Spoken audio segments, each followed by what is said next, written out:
აჭარის ხელოვნების მუზეუმში საერთაშორისო პლენერი მშვიდობისთვის 2025-ის ფარგლებში შემაჯამებელი გამოფენა გაიმართა. გამოფენაზე სხვადასხვა ქვეყნის ხელოვნები, მათ შორის საქართველოს ოკუპირებული ტერიტორიებიდან იძულებით გადაადგილებული მხატვრები მონაწილეობდნენ. ღონისძიებაზე წარმოდგენილი იყო ნამუშევრები, რომლებიც მხატვრებმა აჭარაში 4-9 აგვისტოს პერიოდში სხვადასხვა ლოკაციაზე შექმნეს. გამოფენას აჭარის კულტურის მინისტრი, აფხაზეთის მთავრობის თავმჯდომარე, უმაღლესი საბჭოს თავმჯდომარე, მთავრობის სხვა წევრები და მოწვეული სტუმრები ესწრებოდნენ. პროექტის მიზანი საქართველოს ოკუპირებული ტერიტორიებიდან იძულებით გადაადგილებული მხატვრების დაახლოება და ინტეგრაციის ხელშეწყობა.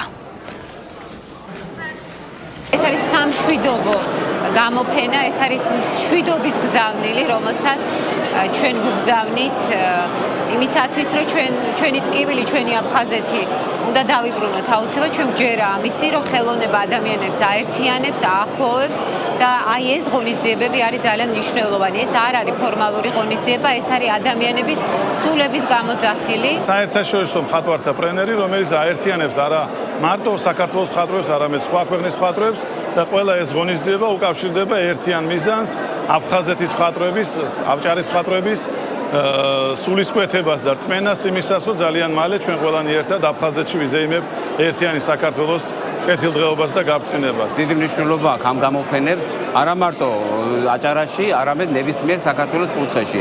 ასევე ჩვენ ვაწყობთ გამოფენებს უცხოეთში, ესპანეთში, ჰოლანდიაში, პლენერები კეთდება და მათთან ურთიერთობა და გაცნობა ხდება. ამიტომ ძალიან დიდი მნიშვნელობა აქვს ურთიერთობისთვის, სიყვარულისთვის, დაახლოებისთვის.